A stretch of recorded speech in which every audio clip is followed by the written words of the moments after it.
to again bring you live color, Darwin Porter, the master of celebrity books, of every celebrity that's important. I've known Darwin for so many years, and he's such a good friend, and I've enjoyed being with him in his home in Staten Island. And I asked him to come, and even though we've talked about the wonderful new book that he of course has just I guess exploded into the universe, and it's actually called, I'm just gonna read it, Judy Garland and Liza Minnelli, Too Many Damn Rainbows.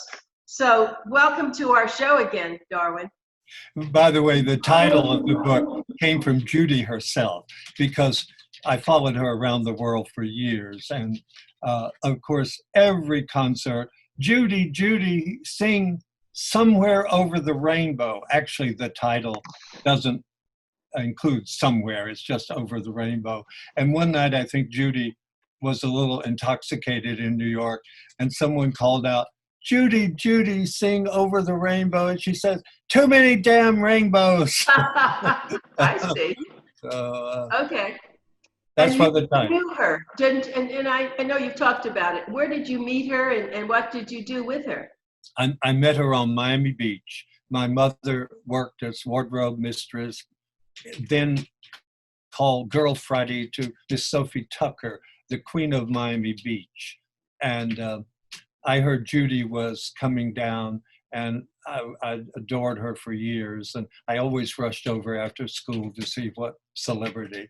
And Judy was there, but she wasn't what I expected. I was expecting the Harvey Girls or something.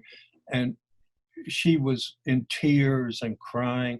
Sophie and Judy had starred in 2 movies together in the 30s. And MGM had fired her from Annie Get Your Gun and replaced her with Betty Hutton. And she had known MGM all of her professional life. And so she was crying and turning to Miss Sophie for support. She said, my career is over. No movie studio will ever hire me again. And it was actually Sophie who said, well, darling, you've got concerts.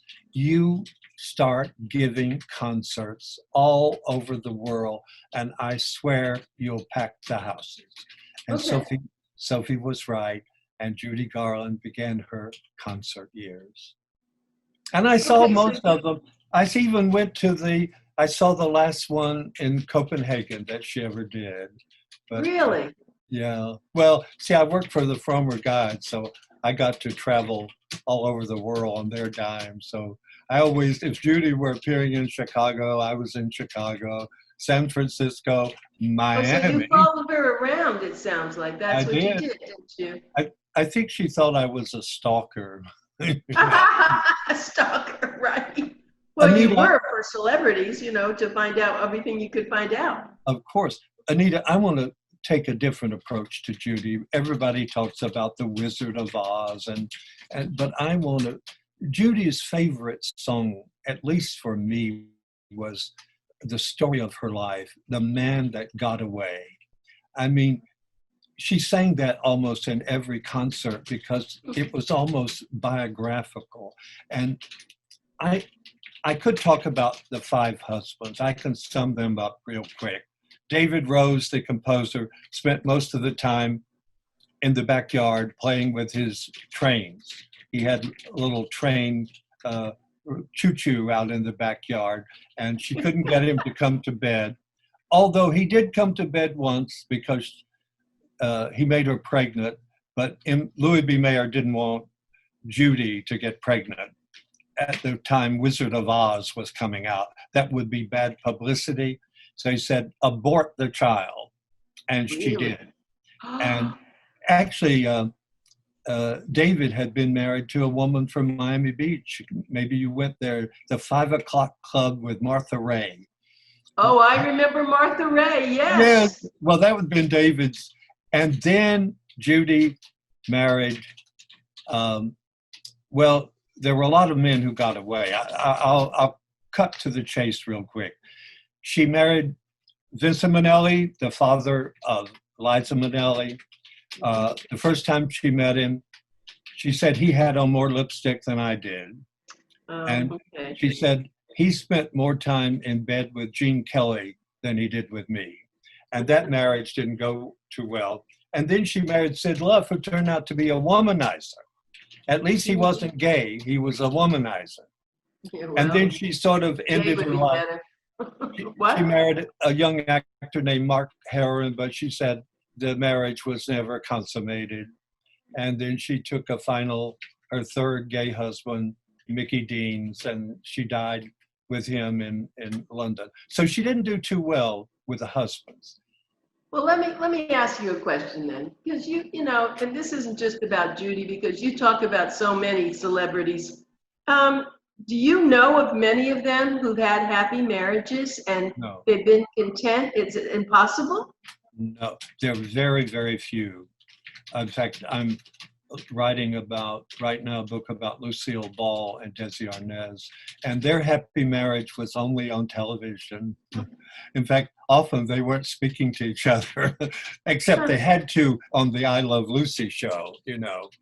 But So, anyway, Darwin, does that have to be? I mean, you know, these are good people. Is it because they have egos involved? What is it that causes that? well, often they work in separate parts of the world, particularly in the people I write about, because they used to flee the country for income tax evasion. And so they were often separated. And also on screen, they made love to different people. You know, if you're making love to Tyrone Power, you forget you have a husband at home. Speaking of Tyrone Power, he was one of the men that got away. Judy fell madly in love with Tyrone Power. He was gorgeous. He was married to a lesbian named Annabella, and he also made Judy pregnant. So Louis B. Mayer said, "To the abortion clinic with you, Dorothy." Darwin. Louis B. Mayer was tough on her. He called her, "Am I speaking to my little hunchback?" He called her the little hunchback. Oh, terrible. And then, but I'll even tell you who took her virginity. You won't believe it. Are you ready? Are you sitting? Yes. Yes, I'm sitting. Spencer Tracy. Really? She was 15 years old. And they were seen everywhere together, out in Coconut Grove in Los Angeles, and the Brown Derby. I think there are laws against that now. Yeah. She was only 15, and that didn't work out. Of course, you know, he dropped her. But And of course, he was a married man, though, wasn't he, at the time? yes, he was. Even during his entire life, he was a married man to a woman he never saw, but he was still married. And then Judy actually fell for, I don't know if you remember him, a band leader named Artie Shaw. Of course, Artie Shaw. Of course, Betty, I remember him. he fell madly in love with Artie Shaw. But you know what the devil did? The mother ran up the steps one day. Her mother didn't like Artie Shaw. He was much older. She ran up the stairs to the paper, Judy, said, "Artie Shaw elopes with Lana Turner." And that ended that romance. They got back together again, but then Artie Shaw eloped with Ava Gardner. And Judy was always comparing herself unfavorably to these glamour queens of MGM like Hedy Lamarr, and then being called the little hunchback. She really had a lot of time. But then her life changed. Robert Stack. Now, he used to do I remember him also. Yeah, the Untouchable Elliot Ness on TV, and very handsome man. Well, his best friend, who was coming to town, ready to be fixed up with what he called them broads, whatever broads his name was John F. Kennedy. And really? And in 1940, he said he had seen The Wizard of Oz. Everybody had seen The Wizard of Oz. Of course. And he said, "Well, that's not really Judy. She's really much older than she is." He said, "Well, arrange a date." And he did, and they had an affair. And oddly enough, the affair with JFK extended throughout their lifetime.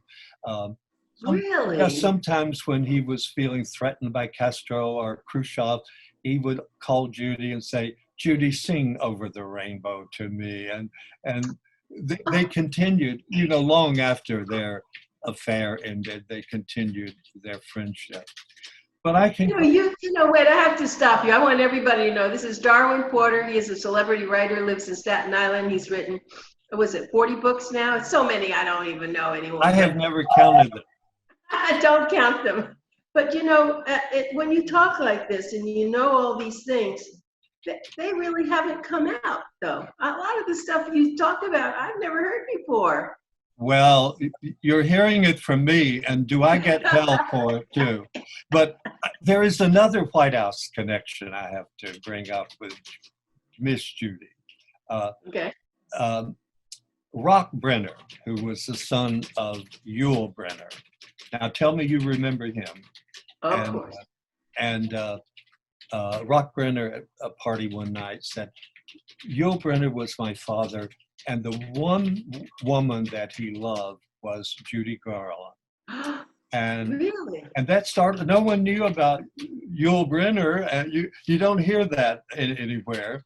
And of course, Yul Brenner was also seeing this young Broadway starlet whose name was Nancy.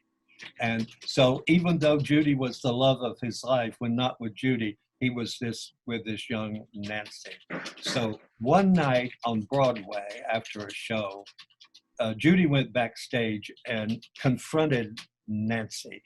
And she told Nancy, "You have no talent and you will go nowhere and you will end up as a waitress in some cheap diner."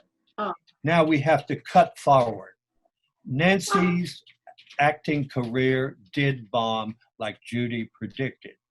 But by the end of the 1980s, Nancy was ruling the free world. Isn't that incredible? Of course, that was Nancy, right? That was President Reagan's wife, right? Exactly. And Clark Gable turned her down. Spencer Tracy turned her down.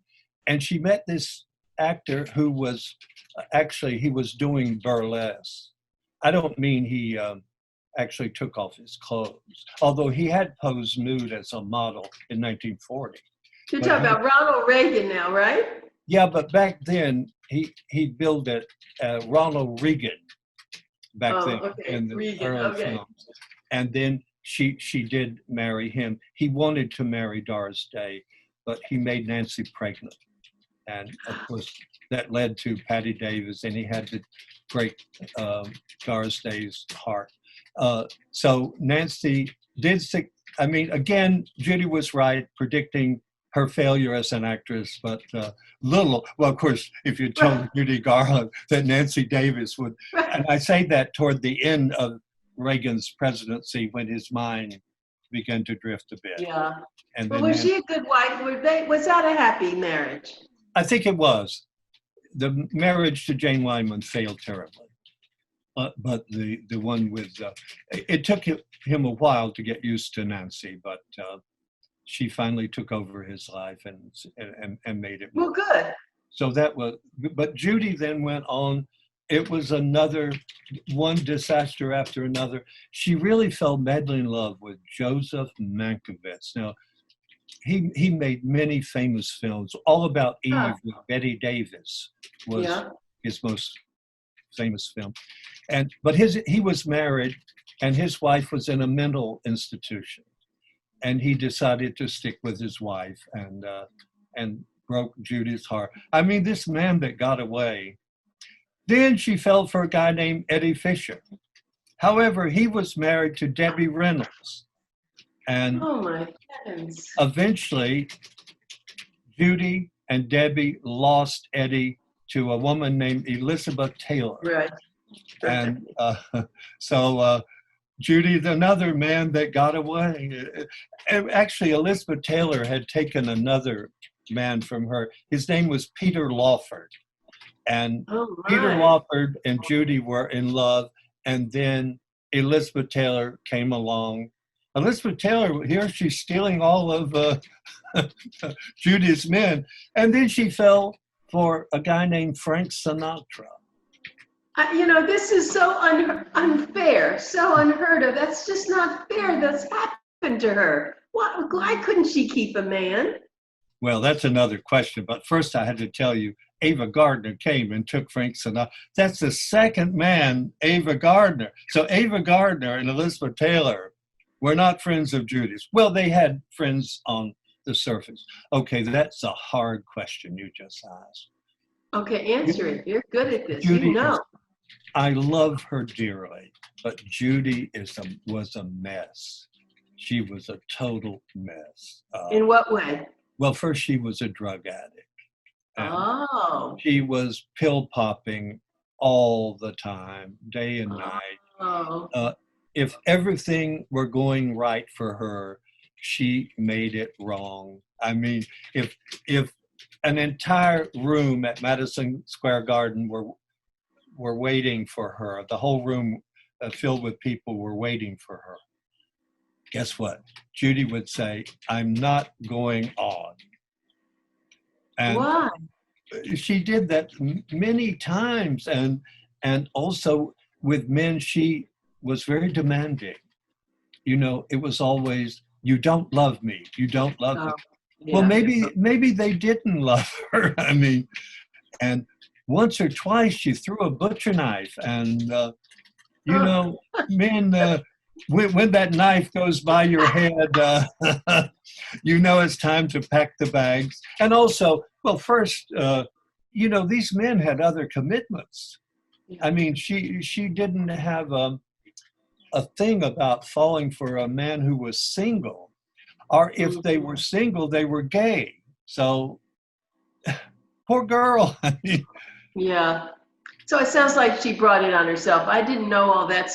If we go all the way back to her childhood, and I know reading about what they did, what the Hollywood did to her when she was so young. So she really she was ill, actually, wasn't she?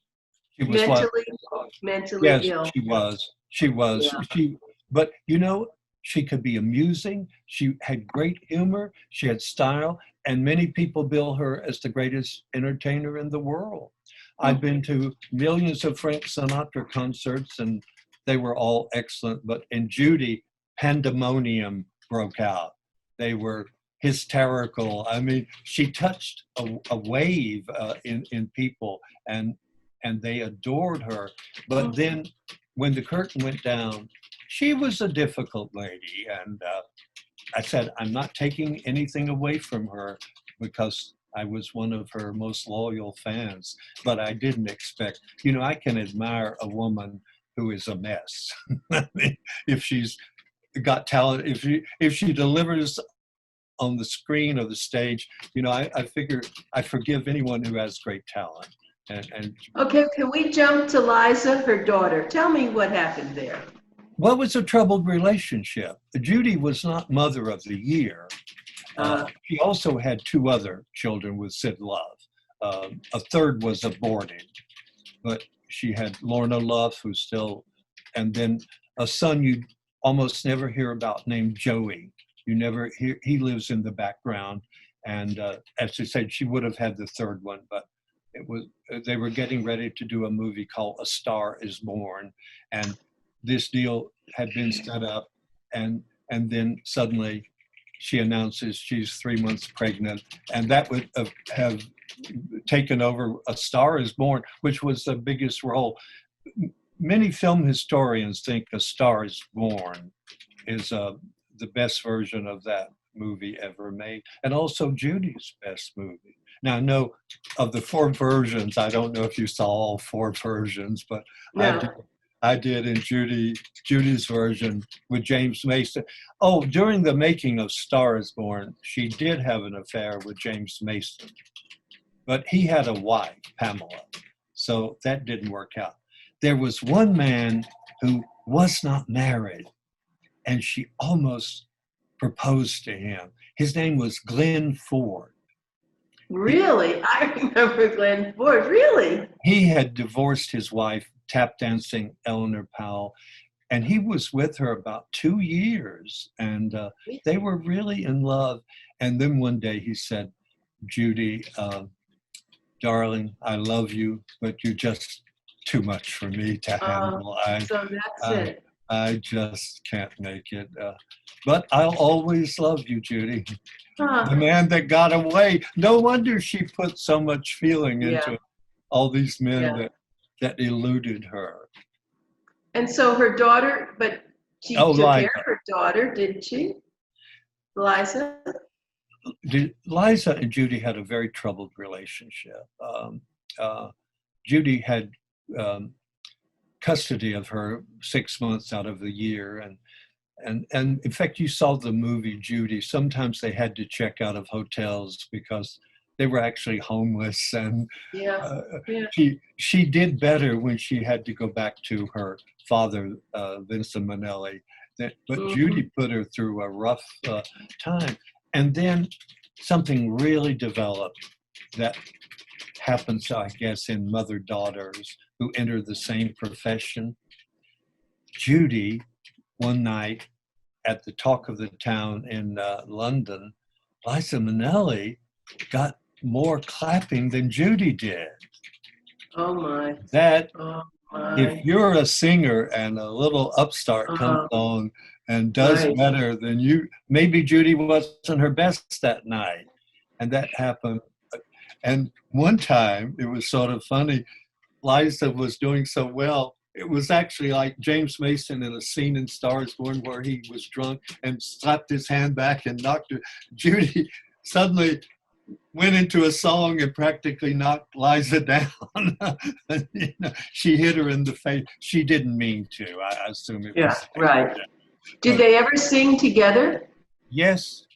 Yes, they did. Judy had a television show and they sang together, and Liza came on and was terrific. And I'm sure she wished Liza the greatest in the world, but she felt, oh my God, Liza and I are living A Star is Born.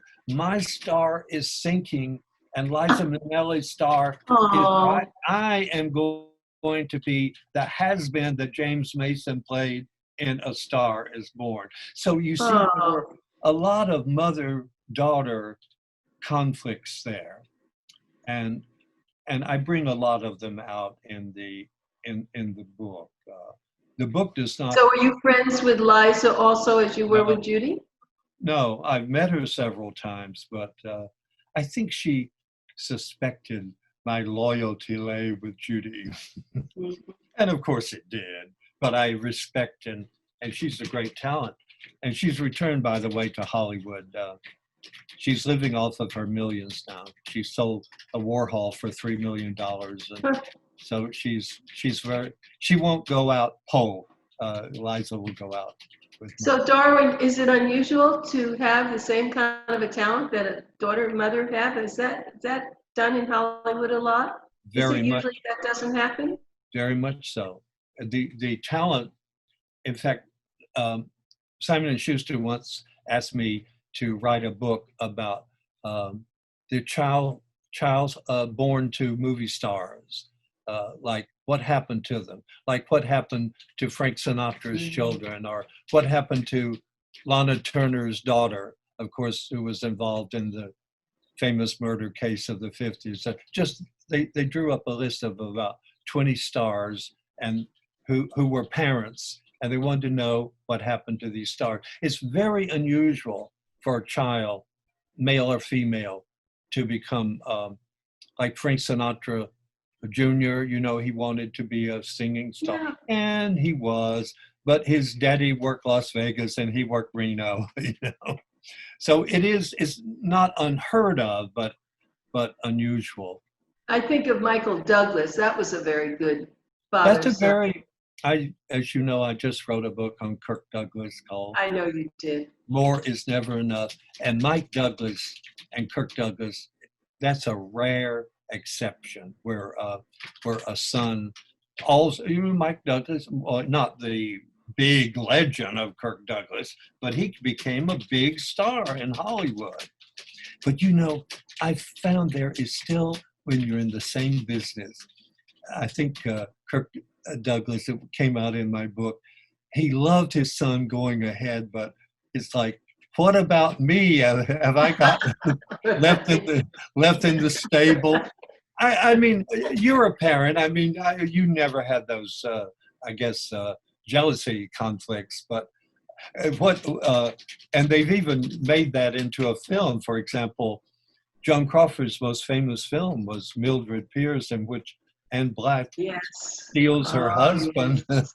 So that's a mother-daughter, and that actually, I read in a social history book that happens more than you think, where the husband will actually get involved with the daughter. I know that sounds shocking, but no, that's a bit shocking. I mean, there's only one incident where a handsome cowboy, talk about a forgotten name, Rod Cameron. He was married to this beautiful, he was a Western star, the rival of Gene Autry. He was married to this beautiful woman for 10 years and had a rather unattractive mother-in-law who was a bit hefty. He divorced his wife and married the mother-in-law 10 years. That's Rod for you. Yeah, we have 2 minutes left, Darwin. So tell us what you would like everyone to know. The book's coming out. We want you to buy the book. It's anything Darwin does is fascinating, but he's worked a long time. How long did you work on this book? Well, technically, I began it, as I said, when I was 13. I mean, right. I mean, meaning I began taking my Judy Garland. So it's been my longest period birthing in this. Right. Because, and I wanted to do her life. And also, you don't learn many things sometimes to way after a person dies. You know, right. Immediately. Sometimes, for example, the handler of Judy Garland just recently in 2015 came out with a book about what his situation was, but he waited till 2015. So sometimes you have to wait almost 40 years before you can actually write a book. You are astonishing, and I have to say that. And we are so happy now that instead of being on the radio, you're really in live color. We get to see you. You had the most beautiful eyes with the white hair. Oh my gosh, Darwin, my mama told me never be photographed after the age of 30. Oh, you don't need to. You're so special. And I'm so glad you take the time to do this. And thank you so much. And I congratulate you. And now I know you're working on your next book. Of course, it's going to be great because that's really, everybody wants to know about them. So I know you're also very soon going to be a surprise gift of a book coming to you that you are going to be in this book. Oh my goodness! You're too kind to me. I have to tell you, you're one of my dearest, closest friends, and I'm so happy that you and Danforth are doing so well. And one day I will come there. One day. Now, of course, not now, but that's my goal because my beautiful days were with you. The picture of you running into the book, you look gorgeous. All sorts of proposals will be coming in. Oh, you're right. I'll tell you, and I said this before, if I could just come and live there with you both, that would be my dream.